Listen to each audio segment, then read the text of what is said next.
प्रिय मित्रों,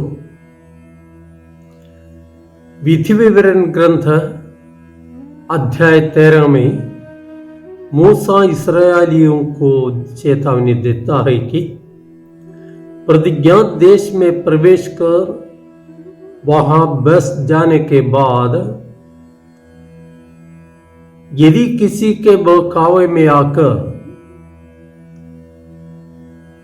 कोई नगरवासी पराये देवताओं की पूजा अर्चना करे तो उस नगर को कठोर दंड दिया जाएगा।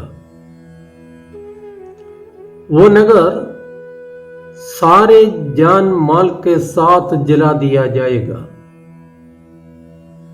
ईश्वर की चुनी हुई जाति इस्राएल को मूर्ति पूजा के पाप से बचाने के लिए ये चेतावनी दी गई।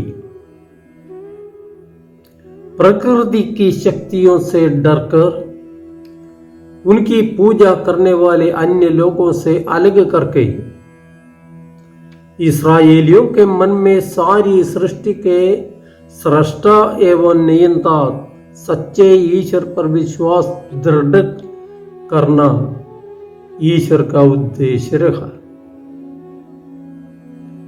नबी यशायाह के मुंह से ईश्वर कहता है, डरो मत, मैं तुम्हारे साथ हूं, चिंता मत करो, मैं तुम्हारे ईश्वर हूं। मैं तुम्हें शक्ति प्रदान कर तुम्हारी सहायता करूंगा। मैं अपने विजयी दाहिने हाथ से तुम्हें संभालूंगा। इस्राएलियों का अनुभव यह था कि ईश्वर उनके साथ रहता है, उन्हें संभालता है, विद्रोहियों को दंड देता है और पश्चातापियों को क्षमा करता है। ये अनुभव हमारा भी हो जाए। गलातियों के नाम पत्र में संत पौलुस कहते हैं कि ख्रिस्त विश्वासी एक दूसरे को नम्रता पूर्वक सुधारे, एक दूसरे की सहायता करे और मसीह की विधि पूरी करे। हर एक को अपना बोझ ढोना पड़ता है, लेकिन ख्रिस्तियों को एक दूसरे का बोझ ढोने में मदद देनी है। यही मसीह की इच्छा है। ऐसा करने से ही हम दूसरों के सामने मसीह के ज्ञान की सुगंध फैला पाएंगे।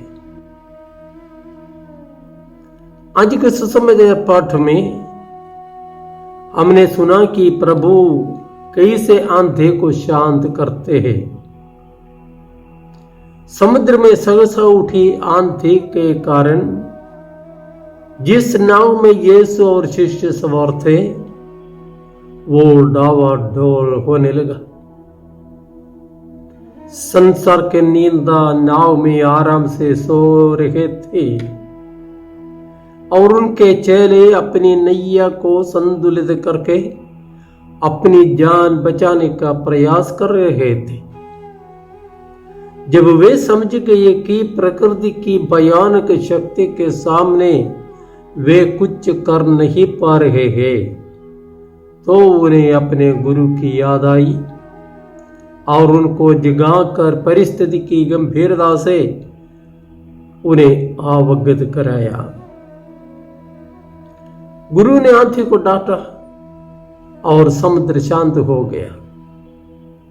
और तब चेलों के मन में खुशियों की लहरें नहीं बल्कि आश्चर्य और विस्मय की आंधी उठने लगी।